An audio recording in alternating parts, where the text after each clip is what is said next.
প্রশ্নটা যখন কার্বোহাইড্রেট কম খেতে হবে তখন ডায়েটে অর্থাৎ রোজের আপনার খাবারের মধ্যে একটা পরিবর্তন তো আনতেই হয়। তো সেই পরিবর্তনটা আমরা কে কতটা আনতে পারি বা না পারি সেটা নির্ভর করে ব্যক্তি বিশেষের ওপর। আমার ক্ষেত্রে যেহেতু আমি একজন হৃদরোগীর আখ্যা পেয়ে গেছি, তাই ঠিক করেছি এবার থেকে গমের আটার রুটি না খেয়ে খাবো জোয়ারের আটার রুটি। এখানে আমি একটা ছোট বাটির 1 বাটি জোয়ারের আটা নিয়ে নিয়েছি আর বসিয়ে দিয়েছি গ্যাসের ওপর গরম জল, ওই বাটি মেপেই হাফ বাটি গরম জল 1 বাটি আটার জন্য। এবার জলটা যখন সামান্য একটু ফুট ধরতে শুরু করবে তখন এই আটাগুলো দিয়ে একটু সামান্য নুন দিয়ে এটাকে মেখে নিন ভালো করে। কিন্তু এইবার আমি বেলাটা আপনাদের দেখিয়ে দিচ্ছি। জোয়ারের আটা রুটি করতে গিয়ে অনেকেরই রুটিটা ফেটে যায় উনুনে সেঁকবার সময়। ঠিক হাতের চাপে চাকির ওপরেতে আঙুল দিয়ে এই রুটির ধারগুলোকে চেপে চেপে বসিয়ে দেবেন আর একটু করে বেলবেন। এই জিনিসটা যদি করা যায় তাহলে ধারগুলো সমানভাবে বেলা হয়, ফাট ধরে না আপনি যখন রুটিটা সেঁকতে যাবেন সেই অবস্থায়। আর রুটিটা যখন আপনি বেলা শেষ করবেন তখন যে দিকটা রুটির আটা লেগে থাকবে সেই দিকটাই কিন্তু আপনাকে প্রথম প্যানে ফেলতে হবে। লক্ষ্য করে দেখুন, আমি কিন্তু হাতের চাপে ধারগুলোকে চাপ দিয়ে দিয়ে সমান করছি। এইবার চলে আসলাম সেঁকার জন্য।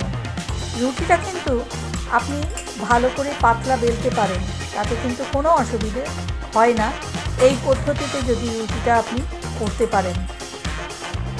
আর না হলে চাপাটির মতো এই রুটিগুলো একটু মোটা মোটাই সাধারণত হয়। কিন্তু যদি আপনাকে পাতলা রুটি করতে হয় বা মোটা রুটি করলেও তার ধারগুলোকে বেলার সময় চাপ দিয়ে সমান করে দিতে হয়। তারপর যদি আপনি রুটি করেন তাহলে সেই রুটি সুন্দর নরমও হবে এবং আর একদমই ফাটবে না। একটা দিক একটু ভালো করে সেঁকে নিয়ে তারপরে এটা উল্টিয়ে আপনি রুটি সেঁকে নিতে পারেন আঁচের ওপরে ধরে। আর নয়তো একটা ন্যাকড়া দিয়ে ফুলিয়ে ফুলিয়ে চাপ দিয়ে দিয়ে রুটির ওপরে 2 দিক সেঁকে নিলেও কিন্তু সেই রুটি আপনার ভিতরে কাঁচা থাকবে না, সুন্দর রুটিটা হবে। এবং এই জোয়ারের আটার রুটি খেতে একদম আলাদা হয়। সেটা যারা খেয়েছেন তারা নিশ্চয়ই জানেন, যারা খাননি তাদের আমি শুধু একটা কথাই বলবো যে গমের আটার রুটি থেকে কোনো অংশে এটা খারাপ হয় না। আপনারা স্বচ্ছন্দে বাড়িতে করে নিতে পারেন জোয়ারের আটা নিয়ে এসে। আর সত্যি বলতে কি, কার্বোহাইড্রেট এতে কম থাকে, তার জন্য হৃদরোগীদের জন্য এটা একটা খুব সুন্দর একটা পরিপূরক গমের আটার রুটির ক্ষেত্রে। আমি অবশ্য রুটি সেঁকার উপরেই এটা হালকা করে সেঁকে নিচ্ছি। কিন্তু যদি কেউ মনে করেন একটা কাপড়ের পুঁটুলি মতো তৈরি করে সেইটা রুটির ওপরে ধরে ধরে চাপ দিয়ে দিয়ে রুটিটাকে ওই তাওয়াতেই আপনি করে নেবেন, তাও নিতে পারেন, তাতে কিন্তু কোনো অসুবিধে নেই।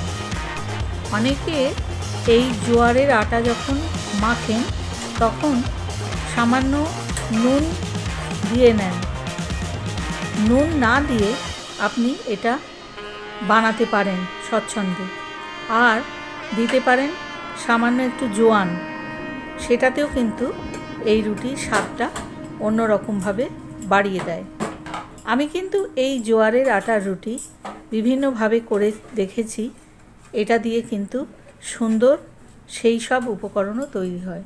দেখুন রুটিগুলো আমার সুন্দর হয়ে গেছে। amanhesel.com থেকে আমি মহুয়া আপনাদের ধন্যবাদ আর নমস্কার জানিয়ে আজ তাহলে বিদায় নিলাম।